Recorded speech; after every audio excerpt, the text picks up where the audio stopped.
हाँ जी, तो हम शुरू करते हैं। चैप्टर नंबर 9 डेरिवेटिव्स में दो बातों पे बात करता है। एक होती है डेरिवेटिव की अकाउंटिंग, दूसरा होता है डेरिवेटिव का टैक्सेशन। ठीक है, ये बात करता है चैप्टर नंबर 9। मुझे नहीं पता है कि ये दोनों चीज़ें अब आज जब हम 2024 के एंड में खड़े हैं तब ये दोनों चीज़ें पढ़ने का क्या सिग्निफिकेंस है। I do really don't know. अगर आप फ्यूचर में डेरिवेटिव डीलर बनते हो, डेरिवेटिव स्ट्रैटेजिस्ट बनते हो, ठीक है, इस तरह की किसी पोजीशन पे अगर आप जाते हो तो ना आपको जीवन में कभी अकाउंटिंग करनी है ना टैक्सेशन करना है। इनफैक्ट सर, मेरा तो पैशन है। मैंने तो मतलब बचपन से जब मैं पैदा हुआ था मैंने तो तभी सोच लिया था कि मैं डेरिवेटिव की अकाउंटिंग करूंगा और डेरिवेटिव का ही टैक्सेशन करूंगा। कोई बात नहीं, कर लो, सीख लो, डेप्थ में चले जाओ, लेकिन एआई आपको कभी भी रिप्लेस कर देगा। अकाउंटिंग टैक्सेशन ऐसी चीज है, बहुत मोनोटोनस है। Accounting is very monotonous, rule based. Taxation, law based, rule based. Anything which is rule based can be replaced by AI like this, right? तो सर फिर क्या करें? चैप्टर तो पढ़ना जरूरी है, बहुत बोरिंग भी चैप्टर है। आप समझना, इसमें है ना आप लोगों को भी इक्वल एफर्ट डालने पड़ेंगे।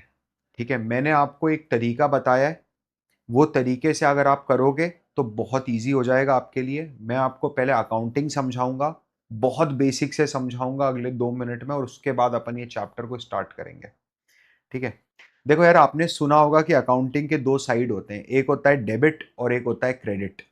ठीक है, तो ये दो साइड्स होते हैं, इन दोनों तरफ अकाउंटिंग के ट्रांजेक्शन रिकॉर्ड होते हैं। मतलब कुछ ट्रांजेक्शन्स होंगे जो क्रेडिट साइड में रिकॉर्ड होंगे, कुछ ट्रांजेक्शन्स होंगे जो डेबिट साइड में रिकॉर्ड होंगे। ये आपने अभी तक नॉर्मल चीज सुनी होगी अकाउंटिंग के बारे में, अगर किसी ने कुछ भी नहीं आता है किसी को तो। अब यूजुअली जो होता है वो समझना, जो असेट होती है वो डेबिट साइड में बोली जाती है, कि असेट जो होता है उनका जो बैलेंस होता है वो डेबिट बैलेंस होता है। ठीक है, तो डेबिट में कुछ भी होगा तो वो असेट रिलेटेड होता है, क्रेडिट में कुछ भी होता है तो लाइबिलिटी रिलेटेड होता है। ठीक है, वैसे ही अगर मैं आपको बताऊं तो तीन लॉ हैं, तीन अलग अलग लॉ हैं अकाउंटिंग के, इनको तीन गोल्डन रूल ऑफ अकाउंटिंग बोला जाता है। Three golden rules of accounting. अपन तीनों लॉस को एक एक करके समझ लेते हैं, ठीक है, जिससे आपकी क्लैरिटी एक बार फिट बैठ जाएगी। देखो, सबसे पहले कोई भी पर्सनल नेचर का ट्रांजेक्शन जो है, पर्सनल नेचर मतलब जो ट्रांजेक्शन समझाते समझाते आपने किसी इंडिविजुअल का नाम ले लिया तो वो पर्सनल नेचर का ट्रांजेक्शन है। जैसे कि राज ने सिमरन से लोन लिया, मैंने बैंक में जमा करा, मैंने राजेश को उधार में माल बेचा। ठीक है, को मैंने जॉर्ज से सर्विसेज ली और पैसा देना बकाया है। ठीक है, यहां पर इंडिविजुअल्स के नाम आ गए। जब भी इंडिविजुअल्स के नाम आएंगे तो वो पर्सनल नेचर के ट्रांजेक्शन्स होंगे। इसका सिंपल सा रूल है। क्या रूल है? Debit the receiver, credit the giver. जो रिसीव कर रहा है उसको डेबिट करो और जो दे रहा है उसको क्रेडिट करो। मतलब राज ने अगर 500 रुपए सिमरन को दिए हैं तो यहां कौन है जो रिसीवर है? सिमरन रिसीवर है सर। तो सिमरन अकाउंट डेबिट 500 रुपए, और क्रेडिट किसको करना है सर? राज को करना है, to Raj account. Sir Raj account, to Raj account, credit क्यों नहीं लिखा? क्योंकि इम्प्लाइड है ना, अगर ये डेबिट है तो बाकी के सारे ट्रांजेक्शन ऑफ क्रेडिट ही करोगे आप। तो ये हो गई डबल एंट्री, दो जगहों पर इंपैक्ट पड़ा। सिमरन के अकाउंट को डेबिट करा क्योंकि वो रिसीवर थी, और राज को क्रेडिट करा क्योंकि वो गिवर था, वो दे रहा था। सिंपल सा लॉजिक है, बहुत सिंपल है। रूल नंबर 2, रूल नंबर 2 होता है रियल अकाउंट नेचर ट्रांजेक्शन्स। मतलब जहां पर कोई असेट की बात हो रही हो, असेट की मतलब कोई वस्तु की बात हो रही हो, ठीक है, पेन की बात हो रही हो, मोबाइल की बात हो रही है, ऐसी कोई चीज की बात हो रही हो, ठीक है, वहां पर क्या होगा? रूल क्या लगेगा? Debit what comes in, credit what goes out. Debit करो जो आपके पास आया है और क्रेडिट करो जो आपके पास से जा रहा है। जैसे कि मैं एक ट्रांजेक्शन बताता हूं बहुत सिंपल सा। हमने एक बाइक परचेस करी 1 लाख रुपए में कैश के अंदर, तो मेरे पास से गया क्या? मेरे पास से गया cash. What goes out, cash goes out, तो क्रेडिट द कैश, तो मैंने कैश को नीचे लिख के क्रेडिट किया है। टू कैश, टू कैश लिखा है मतलब कैश को क्रेडिट किया है। मेरे पास आया क्या, what has came in, the bike has came in, bike मेरे पास आई है, तो बाइक जब आई है तो बाइक को मैं डेबिट करूंगा, दैट इज 1 लाख से डेबिट किया बाइक को। समझ में आ रहा है, अगेन दोनों जगहों पर बराबर एंट्री हुई है। अगर मेरे पास एक मोबाइल था, मैंने मोबाइल बेच दिया 4,000 रुपए में, मैंने मोबाइल बेच दिया 4,000 रुपए में कैश में मेरे दोस्त को, मेरे पास आया क्या, मेरे पास आया क्या, what comes in, cash comes in, तो अकाउंट क्या होगा, कैश अकाउंट डेबिट। गया क्या, गया मोबाइल, टू मोबाइल, कितने का गया, 4,000, ये भी 4,000, ये भी 4,000। समझ में आ रहा है, क्या ये चीज बिल्कुल क्लियर है सब लोगों को? चलिए, तीसरा अकाउंट होता है नॉमिनल अकाउंट। नॉमिनल अकाउंट मतलब जहां पर एक्सपेंस, लॉस, इनकम और गेन की बात होती है, वहां पर सिंपल सा रूल है कि डेबिट करो सारे खर्चे और सारे के सारे नुकसान को, और क्रेडिट करो सारे इनकम और सारे के सारे गेन्स को। जैसे फॉर एग्जांपल हमने कंसल्टेंसी सर्विसेज दी 3,000 रुपए कैश में, मैं सेल्स बुक कर रहा हूँ, यहाँ पर सर्विसेज की सेल्स बुक कर रहा हूँ। कोई मेरे पास आया, मैं टैक्स एडवोकेट हूँ, मैंने उसको बताया, कंसल्टेंसी दे दी, 3,000 रुपए ले लिए, तो मेरे पास आया क्या, कैश आया, कैश आया तो कैश को डेबिट करूंगा, ठीक है। और मैंने दिया क्या, समझना, कंसल्टेंसी रेवेन्यू, ये मेरी इनकम है, कंसल्टेंसी का रेवेन्यू, इसको मैं 3,000 से क्रेडिट कर दूंगा। ये चीज समझ में आ रही है? ये बेसिक अकाउंटिंग होती है। मैं इससे ज्यादा आपको नहीं समझा सकता यहाँ पर, लेकिन फिर भी मैंने बहुत बेसिक लेवल पे समझाया ताकि आपको डेबिट और क्रेडिट में फर्क समझ में ना आए, कोई दिक्कत ना हो, ठीक है। अब समझना दिक्कत क्या होती है। ICAI जो है, ये है the institute of chartered accountants of India, institute of chartered accountants of India, क्योंकि ये NISM का एग्जाम है, मुझे पूरी तरीके से पता है, हो सकता है वो इससे पूछ ही ले, सवाल पूछ ले कि ICAI का फुल फॉर्म क्या है, institution of chartered accountants of India, ये नाम है। ये क्या करता है ना, ये एपेक्स बॉडी है, किस चीज की अपेक्स बॉडी है, अपेक्स बॉडी है, किस चीज की अपेक्स बॉडी है, ऑडिट और अकाउंटिंग की। तो देश में जब भी कोई मसला फंसता है ऑडिट और अकाउंटिंग का, तब ICAI को अपना रोल प्ले करना पड़ता है। तो जब डेरिवेटिव ट्रांजेक्शन आए, तो जब जैसे डेरिवेटिव आए तो वैसे उसकी अकाउंटिंग भी ट्रिगर हुई, तो ICAI ने बोला कि देखो कोई इसमें कोई अलग से अकाउंटिंग नहीं हो रही है, 3 गोल्डन रूल ही फॉलो करने, ठीक है, फॉलो 3 गोल्डन रूल ही होंगे, लेकिन मैं तुमको गाइड कर देता हूं कि भाई वो रूल कैसे फॉलो होंगे, ठीक है। तो ICAI ने क्या करा, एक गाइडेंस नोट निकाला।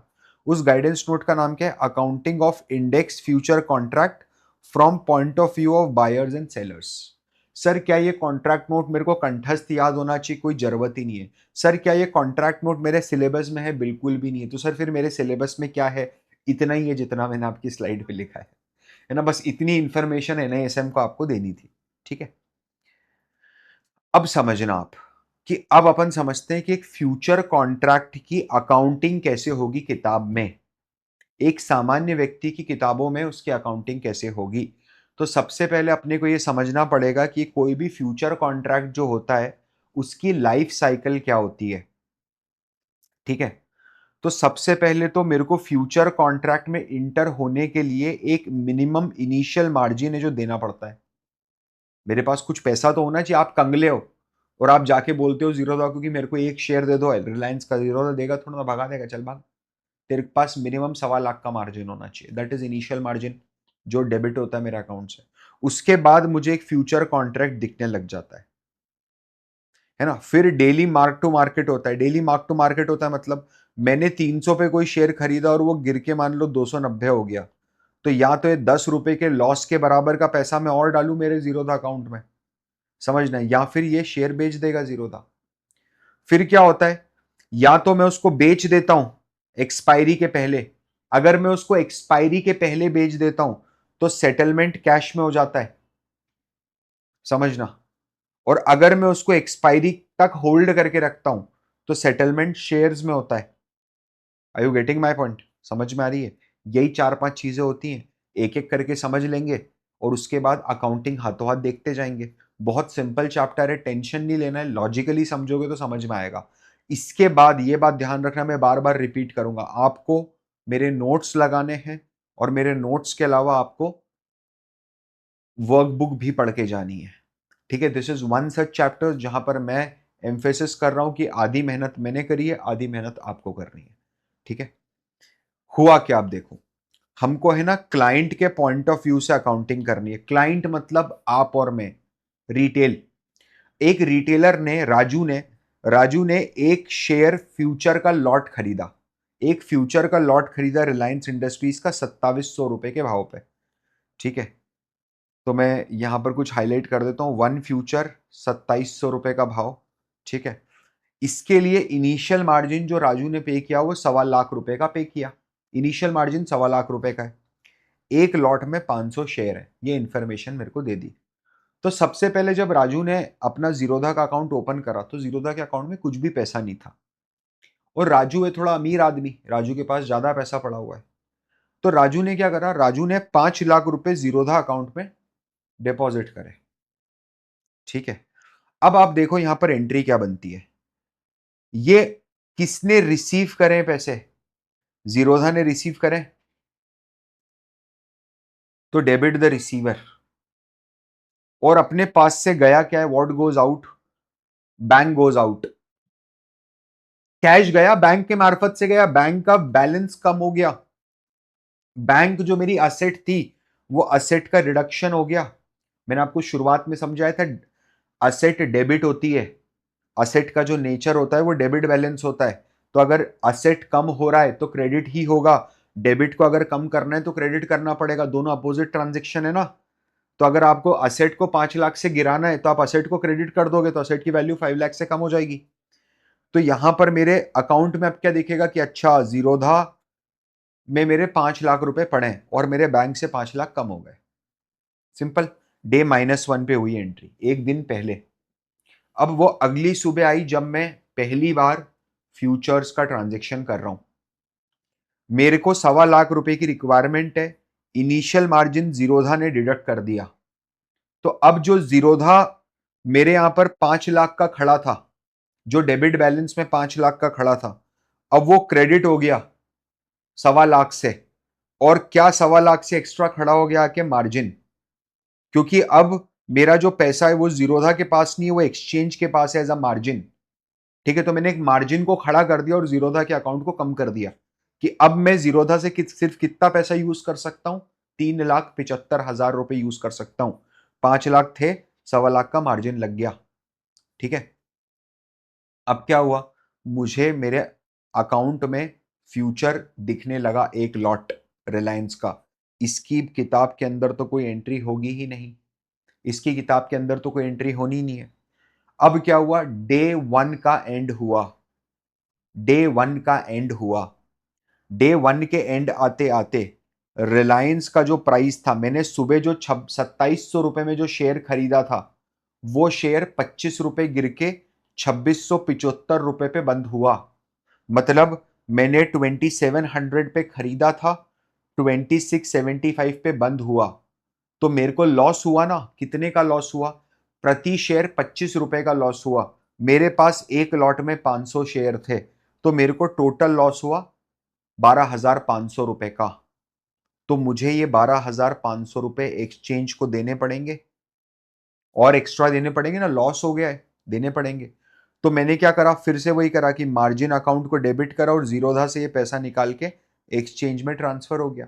तो अब जीरोधा का बैलेंस क्या था, पहले बैलेंस था 375, 5 लाख का इनिशियल बैलेंस, 1.25 लाख आपने निकल गए, तो बचा 375। अब 375 में से 12,500 और आपने मार्जिन के पे कर दिए, नोशनल लॉस हो गया वो आपका। तो ये हो गया आपका 36,205। ठीक है, अब क्या हुआ, डे टू पे, डे टू पे समझना, डे टू पे क्या हुआ ध्यान से समझना। डे टू पे आपने जो 2700 पे खरीदा था शेयर, अब वो डे टू के एंड तक आते आते 2800 का हो गया है। तो आपने पहले का मार्कअप कहां तक है आपका, 2675 तक तो आप लेके ही आ गए ना उसकी वैल्यू, क्योंकि आपने तो पे कर दिया ये। तो आपके अकाउंट में तो अभी 2675 भी खड़ा होगा। तो अब जो आप अगले दिन का मुनाफा कैलकुलेट करोगे वो आपकी बाइंग प्राइस से थोड़ा ना करोगे, वो तो पिछली क्लोजिंग से कैलकुलेट होगा ना कि अगले दिन, क्योंकि रोज का जो मुनाफा और लॉस है उसका सेटलमेंट रोज ही हो रहा है। तो पहले दिन का जो लॉस था वो पहले दिन सेटल हो गया। अब अगले दिन का जो मुनाफा और लॉस कैलकुलेट होगा वो इस अमाउंट पे कैलकुलेट होगा, ना कि 2700 पे। तो डे 2 पे जब 2800 आया तो आज 2800 का प्राइस है, कल प्राइस 2675 था, तो मुझे 125 रुपए का प्रॉफिट हुआ प्रति शेयर। मेरे 500 शेयर थे तो मेरे को प्रॉफिट कितने का हुआ? 62,500 का प्रॉफिट हुआ। तो मैंने क्या एंट्री करी? उल्टी एंट्री कर दी। अब मार्जिन कम हो गया और मेरा जीरोधा का अकाउंट बढ़ गया। तो पिछली बार तक मेरे जीरोधा के अकाउंट में कल तक थे 36,205 ₹62,500, 3,62,500 और आज 62,500 और बढ़ गए उसमें, तो 4,25,000 हो गए।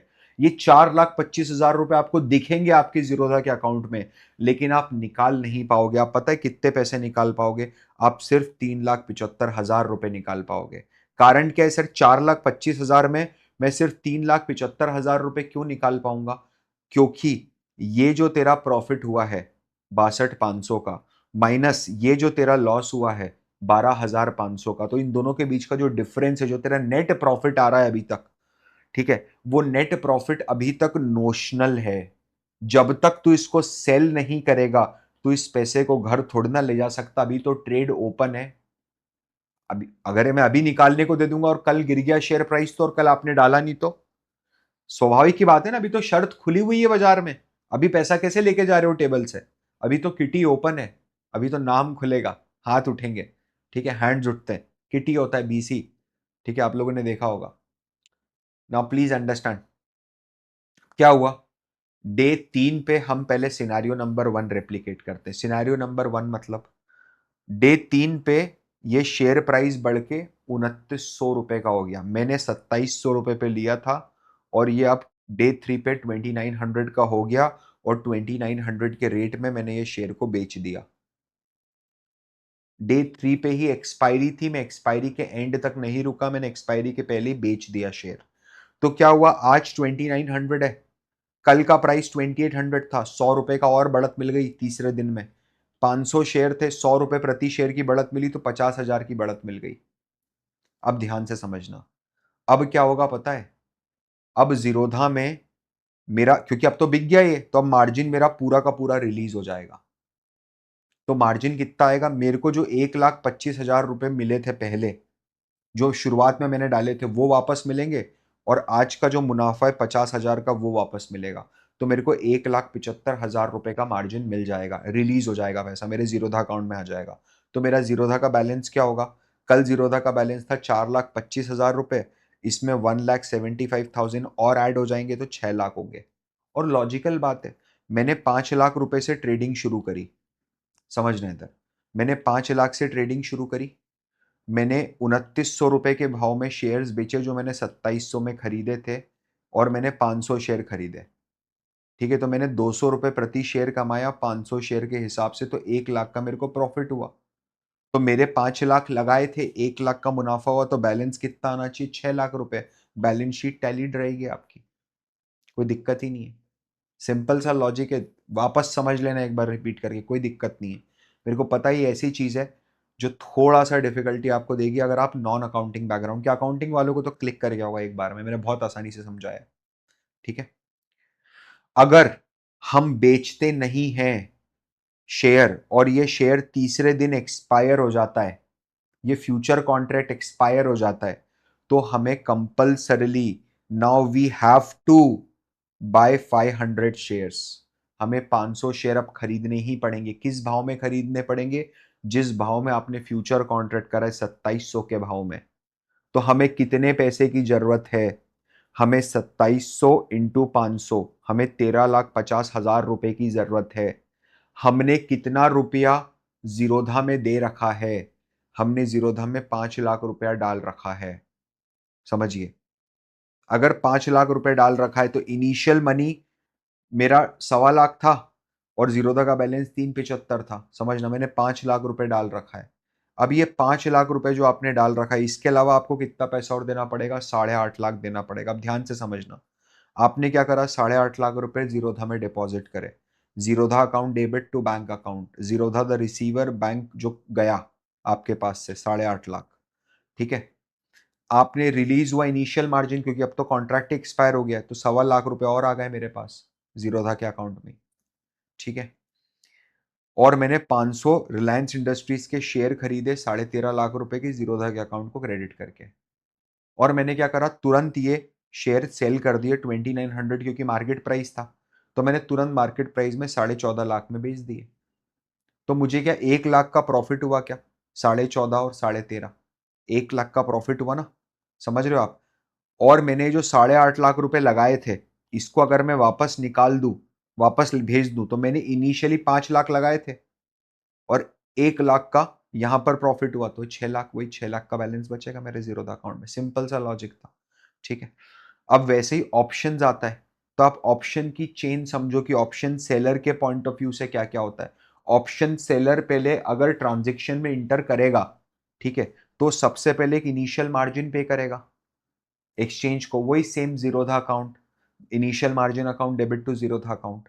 फिर क्योंकि वो सेलर है, वो इंश्योरेंस बेच रहा है, तो उसको एक प्रीमियम मिलेगी, ऑप्शन प्रीमियम मिलेगी, ठीक है। फिर क्या करेगा? वो या तो स्क्वायर ऑफ कर देगा ट्रांजेक्शन को, मतलब अगर उसको इस सौदे से निकलना है तो वो सेम सौदा बाय कर लेगा, स्क्वायर ऑफ हो जाएगा ना, या फिर वो सेटल करेगा शेयर को अगर इन द मनी में एक्सपायर हुआ है तो। अब इसकी अकाउंटिंग क्या होती है मैंने नोट्स में दी हुई है, या आपको गो थ्रू करनी है एक एक करके। मैंने बोला ना आपको, अब आपको भी मेहनत करनी पड़ेगी थोड़ी। मैंने आपको समझा दिया कि देखो आपको समझना कैसे। एक पहले लाइफ साइकिल समझ लो कि लाइफ साइकिल क्या होती है, और फिर उसके बाद उसकी अकाउंटिंग समझते हो कि हुआ क्या, क्या डेबिट होगा क्या क्रेडिट होगा, सिंपल है, ठीक है। अब अपन टैक्सेशन पार्ट पे आते हैं। देखो सामान्यता क्या होता है? सामान्यता जो gains and loss on shares होता है ना, शेयर अगर आप खरीदते हो और शेयर बेचते हो, तो उसको इनकम टैक्स कैपिटल गेन और कैपिटल लॉस मानता है। और जो डेरिवेटिव होते हैं, डेरिवेटिव को बिजनेस एंड प्रोफेशन में मानता है। ध्यान से समझना। तो सर इन दोनों में फर्क क्या है? बहुत फर्क है। अगर आप 30% के ब्रैकेट में आते हो और आपका डेरिवेटिव से प्रॉफिट हुआ है, तो वो बिजनेस एंड प्रोफेशन में 30% पे लगेगा। अगर आप 30% ब्रैकेट में भी आते हो और आपका शेयर से प्रॉफिट हुआ है, तो वो सिंस आपका कैपिटल गेन है, तो या तो वो आपका 12.5% लगेगा या 20% लगेगा, दोनों में से कोई भी एक रेट लगेगा। रेट कम हो जाता है टैक्स का। तो क्लासिफिकेशन बहुत इंपॉर्टेंट है, ठीक है। 2005 के पहले एग्जैक्टली ये सिचुएशन होती थी, ठीक है। 2005 के पहले क्या होता था पता है? 2005 के पहले डेरिवेटिव ऐसी सिचुएशन नहीं होती थी, ये करंट सिचुएशन है, आज की सिचुएशन है। 2005 के पहले क्या होता था? डेरिवेटिव से आपने फ्यूचर्स एंड ऑप्शन से जो पैसा कमाया है, उसको स्पेक्युलेटिव इनकम माना जाता था। और स्पेक्युलेटिव इनकम मतलब लॉटरी से कमाया हुआ पैसा, हॉर्स रेस से कमाया हुआ पैसा, वो स्पेक्युलेटिव इनकम होता है, ठीक है। और स्पेक्युलेटिव इनकम पे 30% टैक्स लगता था। तो सर आज भी तो 30% ही लग रहा है। लेकिन स्पेक्युलेटिव इनकम जो है ना, उसका सेट ऑफ आप सिर्फ स्पेक्युलेटिव लॉस से कर सकते हो। मतलब स्पेक्युलेटिव इनकम है, मान लो आपको स्पेक्युलेटिव, आपने फ्यूचर 2005 के पहले की बात कर रहे हैं, ठीक है, कि मुझे मान लो फ्यूचर्स से प्रॉफिट हुआ एफएनओ से 1 करोड़ रुपए का, और मुझे बिजनेस से लॉस हो गया 2 करोड़ रुपए का।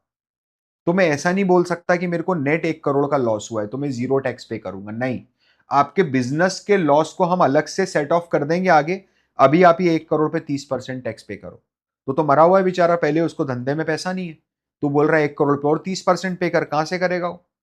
स्पेक्युलेटिव इनकम्स जो होती हैं, उनका सेट ऑफ सिर्फ स्पेक्युलेटिव लॉसेस से ही हो सकता है।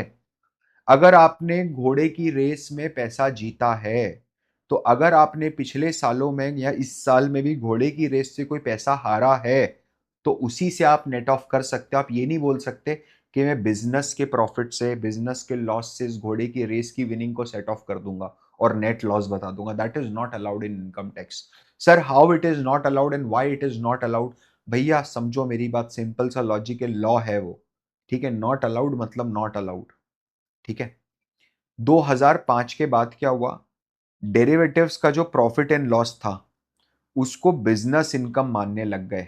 मतलब अगर आपने एफएनओ के अंदर 1 करोड़ का प्रॉफिट करा है और आपका बिजनेस में 2 करोड़ का लॉस है, तो अब आपको एक भी फूटी कौड़ी टैक्स नहीं भरना है। ये जो 1 करोड़ का प्रॉफिट है 2 करोड़ के लॉस से सेट ऑफ हो जाएगा।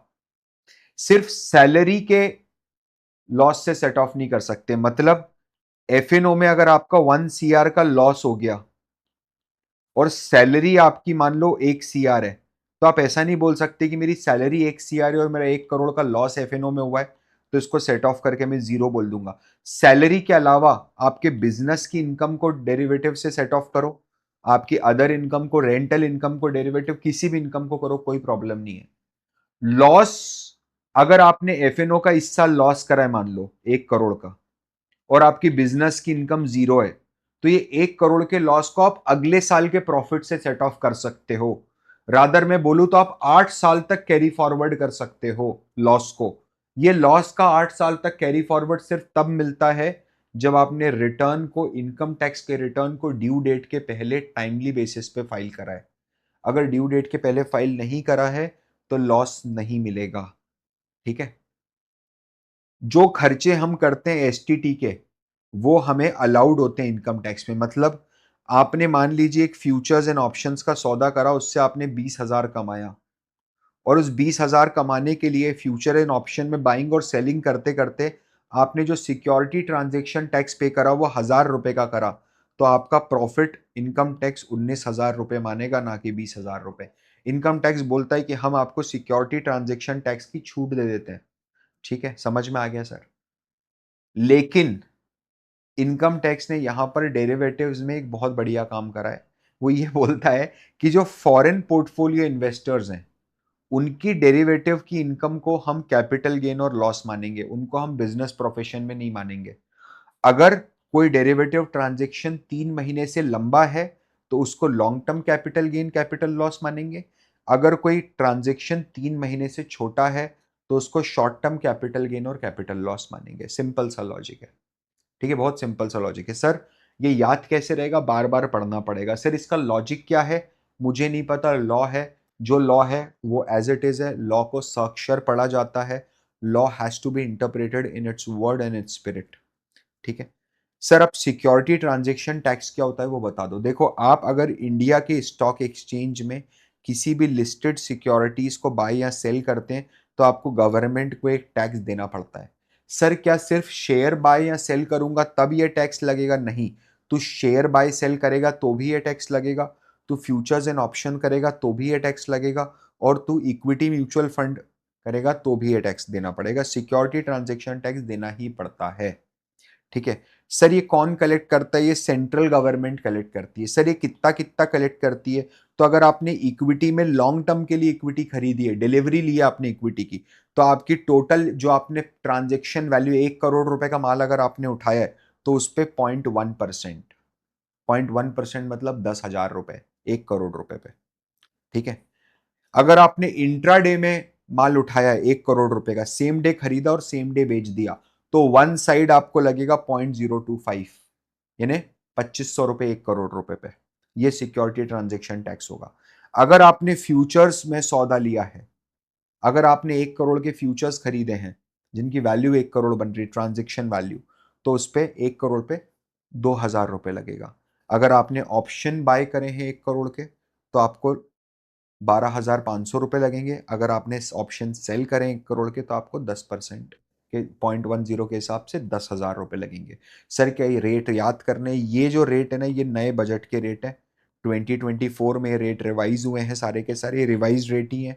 आप अगर अपनी एनआईएसएम की बुकलेट में या मेरे नोट्स में देखोगे तो एनआईएसएम के पुराने रेट्स दिए हुए हैं। जब तक करिकुलम रिवाइज नहीं होता मैं रिवाइज नहीं कर सकता इन रेट्स को, मेरी भी लिमिटेशंस है। ठीक है, छोटा सा ही चैप्टर है, आप लोग इसको मन लगा के पढ़िएगा, ये आपसे हो जाएगा, कोई बड़ी बात नहीं है। ठीक है, दिवाली का टाइम बहुत नज़दीक है, मैं समझ सकता हूँ मेरे पार्ट पे भी डिले हुआ है थोड़ा सा, I am so sorry for that. ठीक है, बट दिवाली बहुत नज़दीक है, डिस्ट्रैक्ट हो सकते हो, दिवाली आराम से फैमिली के साथ मनाओ, लेकिन उसके बाद ज़रूर सोचना कि आप अपने करियर के साथ क्या करना चाहते हो आगे। ठीक है, मेरा सपोर्ट तो पूरा रहेगा आपके साथ एंड तक। और अगला सेशन जो 10th चैप्टर है वो भी मैं जल्दी लेके आऊँगा, वो भी थ्योरेटिकल चैप्टर है। ठीक है, रुको मत, एग्ज़ाम दे दो। मैं आपसे मिलता हूँ अगले सेशन में, तब तक this is Parth Verma signing off. Bye bye.